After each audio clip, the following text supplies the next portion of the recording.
बात आज मुनव्वर फारूकी की नहीं करेंगे क्योंकि बात आज होने वाली है अंकिता लोखंडे के बारे में।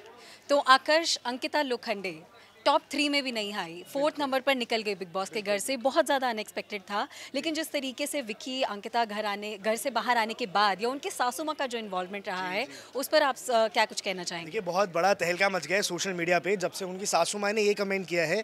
उन्होंने उनसे ऑन स्टेज जाके ये प्रॉमिस लिया कि आप हमें वादा कीजिए आप दोबारा ऐसे किसी शो में नहीं जाएंगे और खानदान की इज्जत मिट्टी में नहीं मिलाएंगे।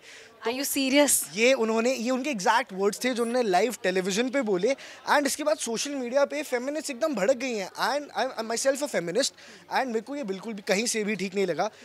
उस शो पे उनका बेटा भी था, उसने परिवार की इज्जत मिट्टी में नहीं मिलाई। वहीं अगर वो उनकी बहू चली गई तो ये इतना बड़ा इशू हो गया। आपका एज अ फीमेल इस बारे में क्या ओपिनियन है? क्योंकि मेरे हिसाब से पूरी फेमिनिस्ट लोगों को अगर मैं रिप्रेजेंट करने की कोशिश करूं तो ये बहुत गलत था। आकर्ष, मुझे भी लगता है ये बिल्कुल गलत बात है। जिस तरीके से सिर्फ ये स्टेटमेंट नहीं, जो भी अंकिता की सासू माँ जो कमेंट्स करती आई हैं अंकिता को लेकर, वो भी काफ़ी ज़्यादा डेरोगेटरी हैं। जिस तरीके से वो हमेशा अंकिता को गलत दिखाती आई हैं या फिर उन्हीं की वजह से विकी शो में आए हैं, वो अंकिता को एक नेगेटिव पिक्चर ही दिखाती हुई आई हैं। लेकिन नेशनल टेलीविज़न पर स्टेज से एक ऐसा वादा लेना कि आप खानदान की जो इज़्ज़त है वो मिट्टी में मिला रही हैं, तो ये काफ़ी ज़्यादा गलत है। क्योंकि अंकिता लोखंडे का अगर हम करियर ग्राफ भी देखें तो वो काफ़ी ज़्यादा एक इंडिपेंडेंट वुमेन निकलकर सामने आती हैं।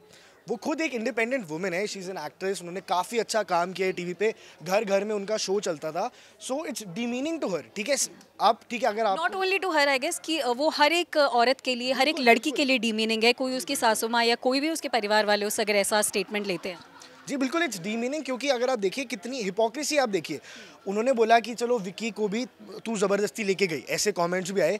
अब ज़बरदस्ती तो कोई जा नहीं सकता, विकी को भी फेम मिला, वो आए। बल्कि दूसरी बात थी, अंकिता जब शो में आई थी तो उन्होंने ये साफ कर दिया था कि मैं विक्की की वजह से शो में आई हूँ। शो के जो मेकर्स हैं वो काफ़ी लंबे समय से अंकिता को अप्रोच कर रहे थे, लेकिन अंकिता ने सिर्फ हाँ इसलिए किया क्योंकि इस सीज़न में विक्की आने वाले थे। बिल्कुल, और देखिए फिर वो टॉप 3 में नहीं आई तो उनके अपने हस्बैंड के पीछे पीछे वो आई, तब उनकी सासू माँ को कोई प्रॉब्लम नहीं हो रही, अपने बेटे को वो कुछ नहीं बोल रही हैं।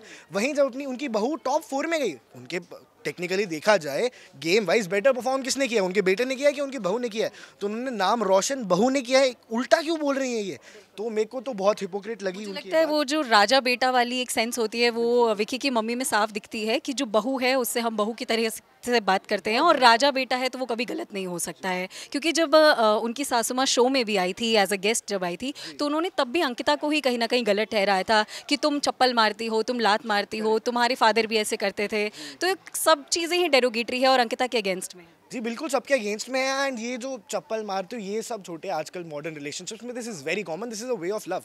एंड इवेंचुअली हमें बड़ों ने ये सिखाया ना कि मियाँ बीवी की बात उनके बीच में रहने दे, वो दखल देना उन्होंने तो सिखाया नहीं। तो अब नेशनल टेलीविजन पे जाके अपनी ही बहू को डीमीन करना, आप भी तो अपने खानदान का नाम मिट्टी में ही मिला रही हैं।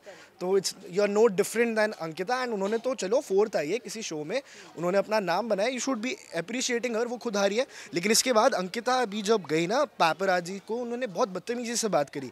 लेकिन मैं कहीं ना कहीं उनसे सहमत भी हो सकता हूँ क्योंकि वो बहुत डिस्टर्ब्ड होंगी। सपना लेकर आई थी वो, और कहीं ना कहीं वो सोच भी रही थी कि वो ट्रॉफी अपने घर लेके जाएंगी। अगर विक्की नहीं जीता तो मैं ज़रूर जीत के जाऊँ, तो ठीक है, उनको हम एक बेनिफिट ऑफ डाउट दे सकते हैं। उन्होंने पैपराजी से ज़्यादा अच्छे से बात नहीं करी है, but I can understand her. लेकिन देखिए कहीं ना कहीं टॉप 3 में तो होना चाहिए था यार, ये तो बहुत ही गलत बात है। क्योंकि जो बिग बॉस की गेम है, जो पर्सनैलिटी पे होती है, जो कि कितना रियल कैरेक्टर है आपका, आपने मुनावर को जितवाया, मेरा ओपिनियन नहीं मैटर करता, जो जीत गया ठीक है, बट एटलीस्ट टॉप 3 में तो वो डिजर्विंग थी। उन्होंने बहुत ही अच्छे से स्टार्टिंग से लेकर एंड तक खेला था।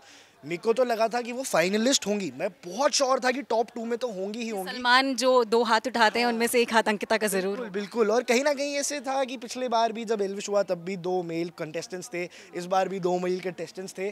तो मैं देखना चाह रहा था कि यार दोस्त थोड़ा टाइम हो गया एक फीमेल कंटेस्टेंट को बिग बॉस जीते। सो मैंने जैसे बताया मैं फेमिनिस्ट, तो मैं चाह रहा था कि वो जीते, लेकिन उनकी गेम डिजर्विंग थी यार, फाइनल तक तो आना चाहिए। लेकिन आकर्ष, आपको क्या लग रहा है कि वो टॉप 3 में भी नहीं आ पाई? उसके पीछे के रीजन क्या हो सकते हैं? क्या विक्की ने उनकी गेम बिगाड़ी, या फिर अंकिता ऐसी ही है और अगर वो अकेले भी आती तो भी वो 4th नंबर पर ही निकल जाती? देखिए मुझे लगता है अकेले आती तो शायद थोड़ा सा बेटर हो जाता।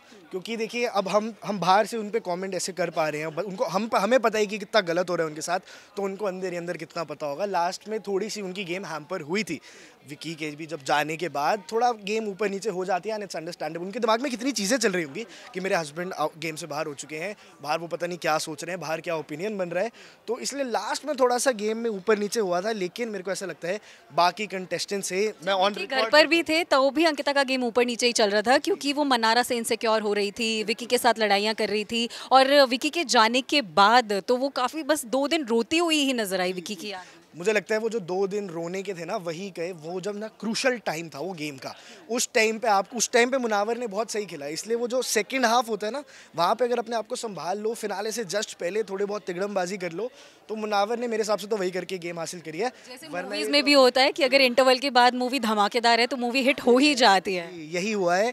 और बस वहीं थोड़ा टीवी सीरियल है ना, उनको आदत नहीं है क्लाइमैक्स की, तो इसलिए उनका शायद रह गया, वरना she was a very deserving candidate. But चलिए कोई बात नहीं, अंकिता गेम तो नहीं जीती लेकिन कईयों के दिल जरूर जीते होंगे जिस तरीके से उन्होंने गेम जी, काफ़ी पॉपुलैरिटी उन्होंने गेन कर लिया है। मैं देख रहा था उनके 5 मिलियन से ज़्यादा इंस्टाग्राम फॉलोअर्स हो गए हैं। एंड मेरे को एक और चीज़ लगता है कि मुनावर फारूकी जो जीते हैं ना, उनको वोट ज़्यादा मिले होंगे because he has a bigger fan base. Instagram पे उनके 11 मिलियन फॉलोअर्स हैं, तो जब 1 करोड़ लोग आपको वैसे ही फॉलो कर रहे हो इंस्टाग्राम पे, तो वो वोट दे ही देते हैं। लेकिन गेम मेरे को ऐसा लग रहा है कि यार सिर्फ पॉपुलैरिटी पे नहीं, थोड़ा बहुत बिग बॉस की एसेंस को रहने दो, गेम को रहने दो, उस हिसाब से विनर चूज़ करो। तो ठीक है, अंकिता तो नहीं जीती गेम, लेकिन मुझे लगता है कि जिस तरीके से अंकिता लोखंडे कहती हैं कि टेलीविज़न उनका मायका है, तो एक बार फिर से अंकिता लोखंडे टेलीविज़न पर ज़रूर वापस दिखाई देंगी। लेकिन अब तो वो बड़े पर्दे पर भी दिखाई देती हैं, और अब बिग बॉस में आने के बाद तो ये हिस्ट्री है कि जो बिग बॉस को छा जाता है या बिग बॉस को भा जाता है, वो ज़रूर बड़े पर्दे पर सक्सेसफुल होता है। तो अंकिता लोखंडे का आगे क्या करियर क्या होता है, ये देखना तो दिलचस्प रहेगा। लेकिन आपकी क्या राय है, अंकिता लोखंडे टॉप 3 डिज़र्व करती थी या नहीं, ये हमें कॉमेंट करके ज़रूर बताइएगा।